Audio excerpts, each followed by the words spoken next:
So in early 2026, it is still possible to build a PC using the latest platforms for the price of £1,000 or dollars. That's the question I'm going to be attempting to answer today. I've set myself the challenge to build a PC capable of playing the latest games, to do some content creation for less than £1,000. So I have set myself some rules. I'm planning on using all new parts from the latest platforms that have been on sale in the last week. So I'm not allowed to go to my shelves and just pick the parts that I need. I've had to purchase them myself over the last week. I am allowing myself to use open box items to help keep the price down. And interestingly, what I want to find out is how much am I going to have to sacrifice to stick to budget. So this is going to be a two-part video. In this part, I'm going to be talking through the parts and why I've chosen them. And in the next part, I'm actually going to be putting the PC together. So as you'd expect, the biggest challenge I faced was getting a good kit of RAM at a reasonable price. I wasn't keen to go down one stick of RAM. I wasn't keen to go down these ugly sticks of RAM at really low speeds. I wanted to keep aesthetics and performance in mind while trying to stick to budget. So as you'd expect, with £1,000 to spend, 32GB of RAM was way outside my price point, and the first limitation I was going to have to make was sticking with 16GB of RAM. I did manage to find a kit of CORSAIR Vengeance DDR5 for just under £160, which was a reasonable price for the way RAM is going at the moment. So in terms of performance, this wouldn't be a kit of RAM that I would have picked off the shelf 6 months ago. It's got a speed of 5200 megatransfers per second and a latency of 40, and that's quite a bit away from the 6000 megatransfers and latency of 30 that I've recommended in most of my build guides. But at the moment, you have to pick with what you can get. It's definitely not worth paying the premium for that faster RAM. And this now gives me a budget that I can use for the rest of the system.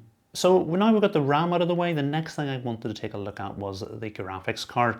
And here the big thing for me was trying to get a graphics card with 16GB of VRAM at the cheapest possible price. So you probably noticed in most of my build guides I do tend to prefer using NVIDIA cards. Big reason for this is for me editing in DaVinci Resolve Studio, I tend to get better performance with the NVIDIA cards. But I've only got £860 left in the budget, and the cheapest 5060 Ti is going to be £400. So that's almost half of what I've got left, and that's not going to make a lot of sense. So looking at the only way I'm going to get a 16GB of VRAM is to go with 9060 XT. And I did manage to pick up an XFX model for just under £350. It's a nice attractive black card, looks to have minimal RGB on it, and should go well with the theme of my build. So now we come on to the CPU, and I think most of you are probably expecting me to go with a 9600X. 6-core CPU from AMD is going to cost you around about £170, £180. Or you might even think about going down to the 9600 because it's going to come with a cooler included, and that will save me a bit on budget later on. So I'm going to surprise most of you by going with Intel for this one. And Intel's 245K, it still has 6 performance cores to match the 6 cores you're going to get with AMD. But it also has 8 efficient cores as well, which is, although it's not going to make a big difference in terms of gaming, for content creation, those extra cores are going to be quite helpful. It's also going to save me quite a bit in terms of price. The 245K is going to be round about £150, so £20–30 less than what I would pay for the similar offering from AMD. There is also the option to get the KF, so the F SKU doesn't have integrated graphics, and that's going to save me an extra £10. Now, if I was building this PC for myself and budget wasn't important, I would definitely pay that extra £10 for the integrated graphics. I've had problems in the past where I've had faulty graphics cards, had to send them away, and I didn't have a shelf of other graphics cards I could just drop into the system. And having the integrated graphics would have meant during that period where I didn't have my graphics card, I could have still continued to use the PC. So for me, that extra £10 is worth it, but I'm on such a tight budget today that I would actually go for the 245KF to save that extra £10 and be able to use that elsewhere in the build. I was also able to save myself a little bit of extra money by getting an item off Amazon that had a slightly damaged box. Saved myself an extra £12 here. So I'm not at all worried about doing this from Amazon. I know if there's any problems, Amazon will put it right. I've had motherboards that have failed after almost a year, got onto Amazon support, and they've given me a full refund, and then been able to go and buy the next generation of motherboard for actually less than what I paid that year ago. So I know going with an Intel Core Ultra processor mightn't be everybody's taste in terms of the future upgrade path. And if I'd gone with an AM5 socket from AMD, I might have had a new generation of processors that I could have dropped in the future. I'm not so worried about this. I'm looking for the best performance today. And I think at this price point, it doesn't make sense to be trying to future-proof things going forward. I want to build the best PC that I can build today. And I think those extra efficient cores with Intel offer better value than AMD, particularly when I can get it significantly cheaper. So this brings us on to the motherboard, and as you can see, I've already spent the majority of my budget, so a Z890 motherboard isn't going to be an option, and we're going to take a look at B860. Just because we're going with a lower chipset doesn't mean we're going to be sacrificing an awful lot, and I'm not planning on getting one of those really ugly motherboards with terrible VRM that are going to overheat and limited features. I actually managed to find a really nice looking ASUS TUF B860 motherboard for just over £120. So you can see this is quite an attractive motherboard. It's got large beefy heat sinks over the VRM. It will accommodate Gen 5 NVMe storage, and it actually has Wi-Fi 7, so not what you'd expect in a £120 board. And that's because it's not a £120 board. There is other retailers selling this board for over £200. And that's why I think it's so important that you just look widely. I'm not going to be too specific about a particular manufacturer or a chipset that I want. I've just looked for a whole lot of boards, and this one just stuck out to me because it offers incredible value for money for what I'm paying for it. So it just shows you just need to look around all the different retailers.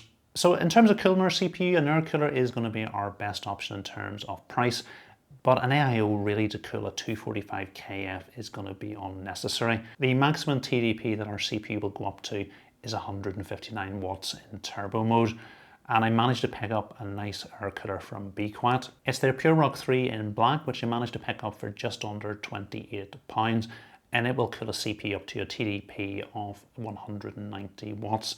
So it'll do a perfectly good job of cooling our 245KF. And knowing BQuat, it'll do that at low noise levels as well. So now we come on to powering the system, and I've gone ahead and plugged in the components we're using into a power supply calculator, and it tells us the maximum power our PC is going to use is 392 watts. So it is recommended when picking your power supply, you look at that maximum wattage, and that figure should be somewhere around between 50 and 80% of the maximum of your power supply.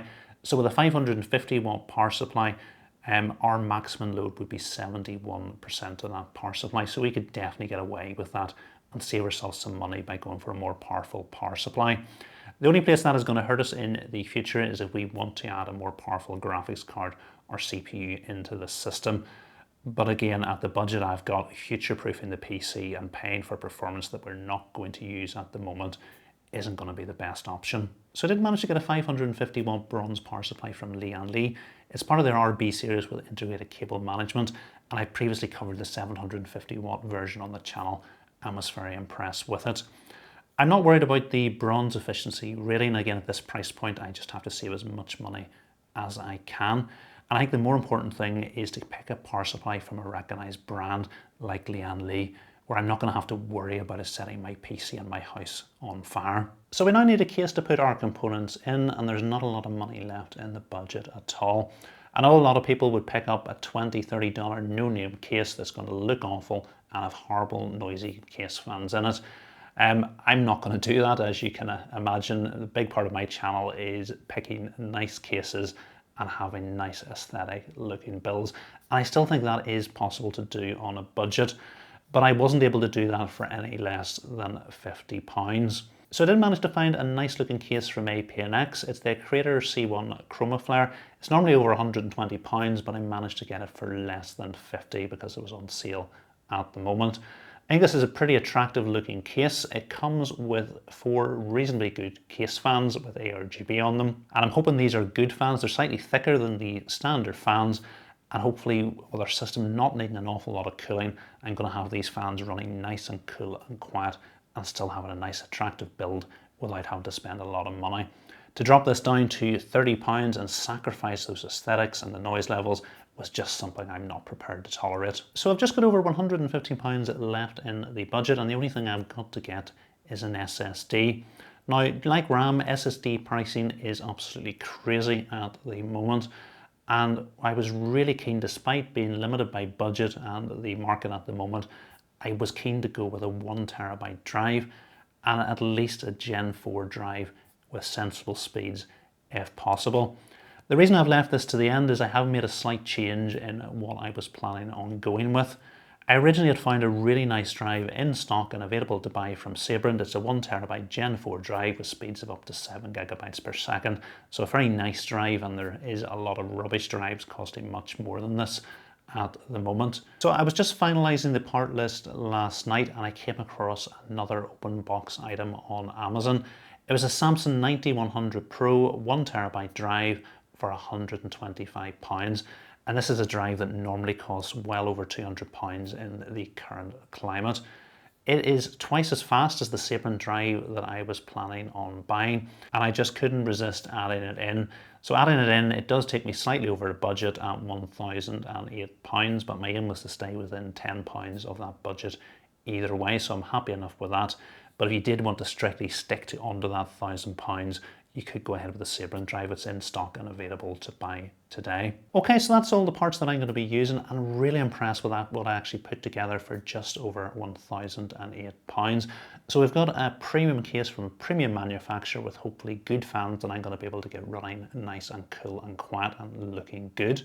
We've got a premium motherboard with good heat sinks over our VRM and features like Wi-Fi 7 and Gen 5 NVMe support.